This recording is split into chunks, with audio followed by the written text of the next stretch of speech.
autour de la vision 2050.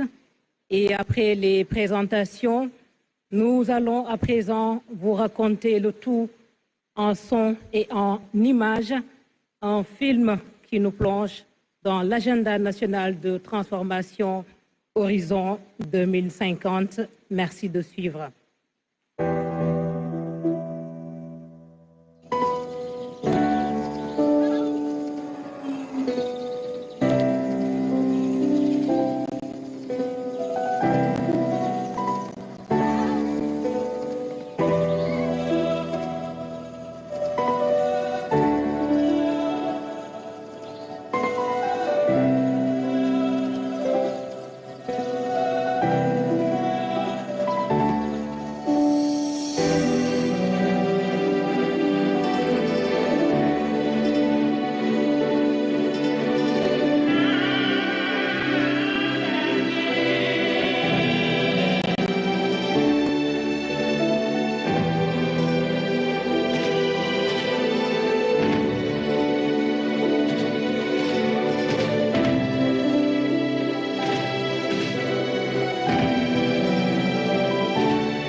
Génération du Sénégal 2050 reen yi ngeen di gis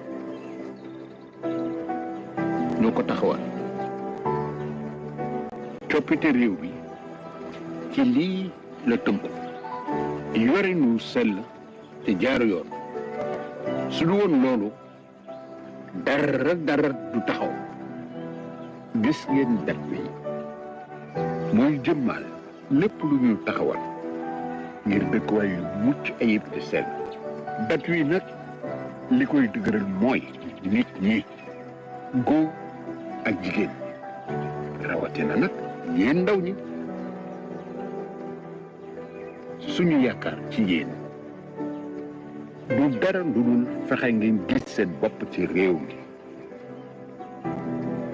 liggéeyal ko mooy namal réew mi gis ngeen banqaas yi ni ñu lënkanteeg garab gi mooy wane wuute gi ci koom bi fexe ñëpp am xëy yombal dundin wi yembal faj wi ak dëkkuwaay yi. waa meññeef yi nii jëriñ. meññeef yii mooy li fi njiit yi dige woon te mu tal ko sëkk na mooy tamit coppite yi ñu indi ngir Sénégal moom boppam mënal boppam.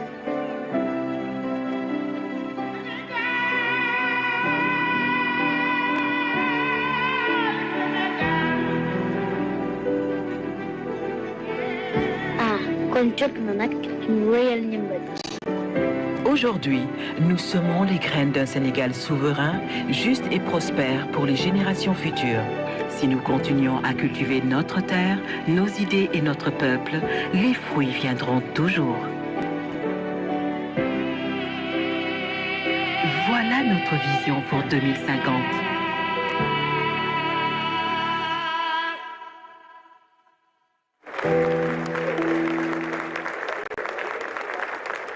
Voilà les deux jeunes acteurs du film, Oumou Salamata Niang et Mohamed Niang, accompagnés par l'inimitable Lamine Ndiaye.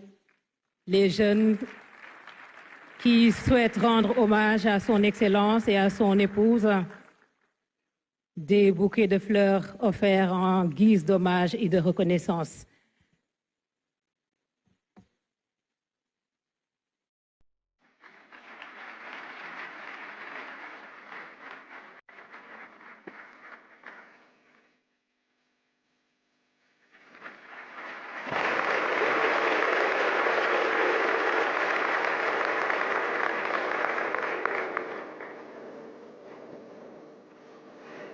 Moussa Lamata Nyon et Mohamed Nyon, accompagnés par Lamine Ndiaye.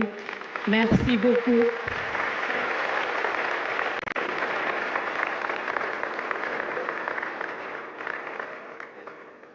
Merci beaucoup.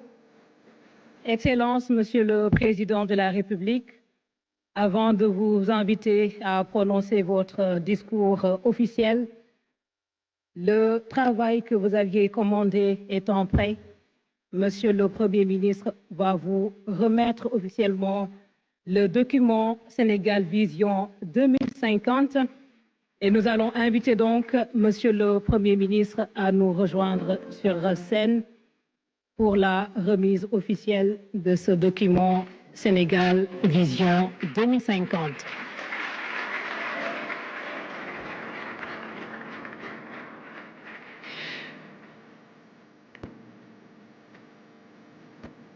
Excellence, Monsieur le Président, le document est prêt. Merci de le recevoir des mains de Monsieur le Premier ministre.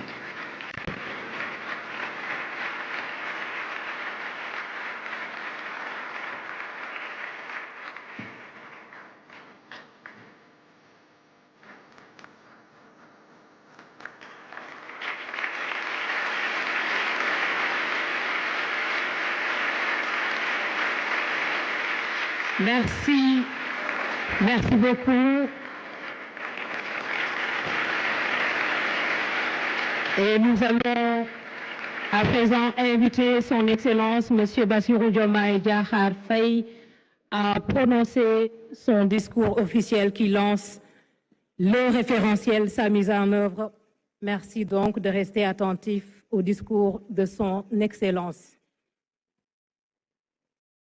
Monsieur le Premier ministre, Mesdames, Messieurs les ministres et secrétaires d'État, Excellences, Mesdames, Messieurs les ambassadeurs et représentants du corps diplomatique, Mesdames, Messieurs les partenaires techniques et financiers, honorables élus territoriaux, notabilités religieuses et coutumières, Mesdames, Messieurs les représentants du secteur privé, de la société civile, des organisations d'agriculteurs, d'éleveurs, de pêcheurs, d'artisans, Mesdames, Messieurs les représentants des femmes et des jeunes, honorables représentants des forces vives de la nation, honorables invités en vos rangs et titres, mes chers compatriotes.